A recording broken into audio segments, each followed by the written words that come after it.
Hello everyone, how are you doing today? Welcome to Multilingual. Are you in the mood for learning a couple of good phrases to describe your feelings on a more advanced level? Then make yourself comfortable and let's begin. Today, let's talk about some positive and negative feelings that you can describe on a more advanced level.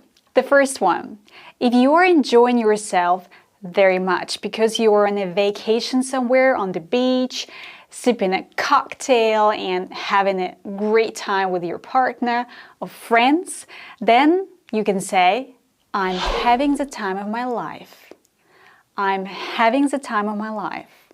I'm enjoying myself very much and I don't want this moment to end. People might ask you, how was your vacation?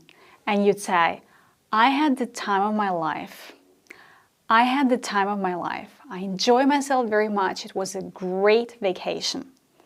Let me know in the comments down below when you last had the time of your life, when you enjoyed yourself a lot, when you had a great time with someone, somewhere. I'm happy to read from you. This is our next phrase. If you won a special prize or got a promotion to a senior management position, or maybe your favorite sports team scored that epic game-winning goal, then you can say, I'm over the moon. I'm over the moon. I'm thrilled to bits.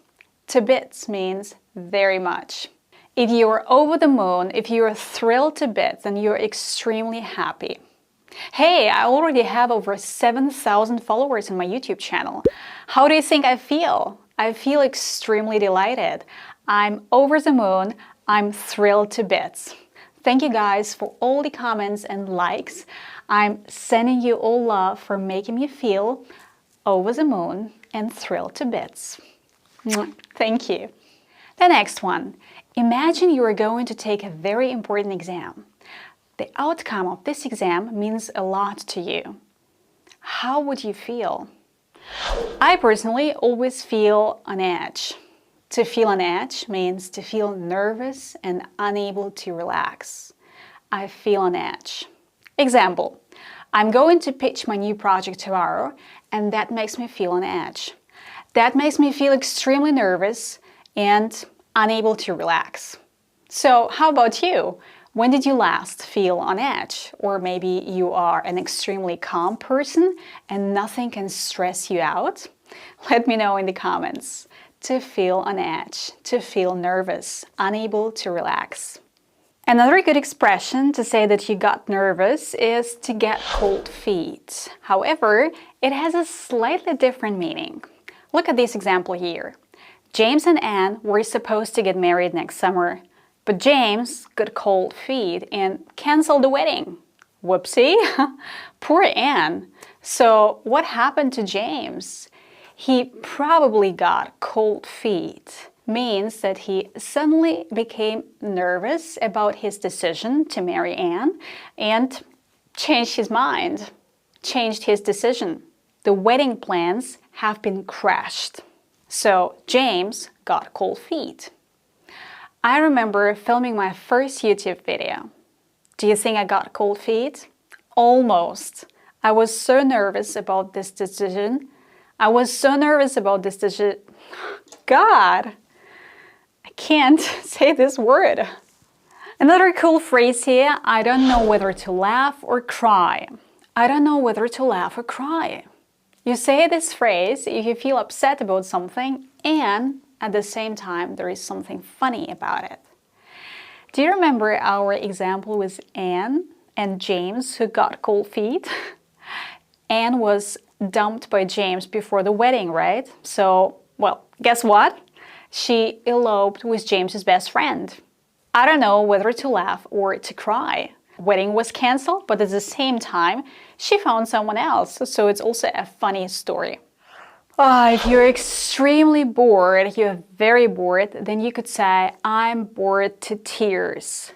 I'm bored to tears. For example, if you have to listen to a tedious presentation at work, or your teacher has picked a not so interesting topic for today's class, you're Yawning and counting down the minutes until it's over.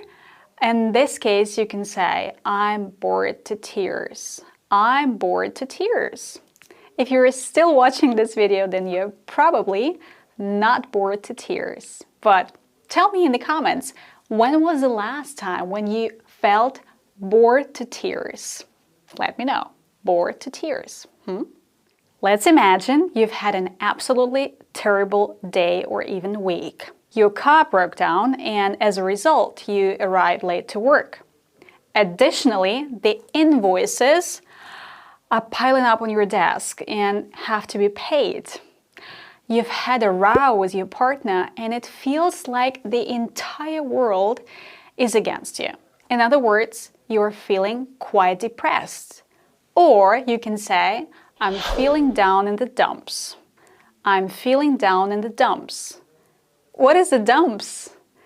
A garbage dump is a place where people leave their waste. Or, in other words, it's a very unpleasant and unattractive place you don't want to be at. So, that's why feeling down in the dumps means feeling very sad or even depressed. I can't remember when I felt this way last time, but let me know when you felt down in the dumps. Which phrase was new to you? Which one did you like most? Let me know in the comments down below. But first, let's wrap them up. Our first phrase was, I'm having the time of my life. I'm enjoying myself. I'm having a great time. I'm having the time of my life. Then we spoke about to be thrilled to bits, or to feel over the moon, to be extremely happy. Another phrase was to feel on edge, to feel nervous, to get cold feet, to get nervous so that you change your decision, you change your mind. Another one was, I don't know whether to laugh or cry. I don't know whether it's funny or I should be sad. Another phrase was to be bored to tears, to be extremely bored. And the last one was to feel down in the dumps, means to feel depressed, to feel frustrated. Quiz time! Let's check how well you can understand and memorize the phrases. Tell me what's missing in each situation. Let's begin. Poor James is having his driving test tomorrow and he's terrified. I hope he won't get and miss the exam. What do you think is missing? I hope he won't get cold feet. He won't suddenly get nervous and change his mind. The next one. Jenny and I had the of our yesterday. We spent all day in Disneyland and it was amazing. What do you think is missing? Jenny and I had the time of our lives. We enjoyed ourselves very much. We had the time of our lives. Next one. Jacob had a conflict with his boss and he was eventually fired. He is feeling a bit in the right now. What is missing? He is feeling a bit down in the dumps. He's feeling sad or depressed about the job he lost. The next one. I'm really not keen on flying. In fact, I hate it. So whenever I get on the plane, I always start feeling, but it gets better as soon as we take off. What is missing? I always start feeling on edge. I start feeling nervous. That's it for today. Thanks a lot for staying with me till the end, and I hope this video was helpful for you and that you've learned some cool phrases. I'll be thrilled to bits if you let me know in the comments. See you in my next one. Bye guys.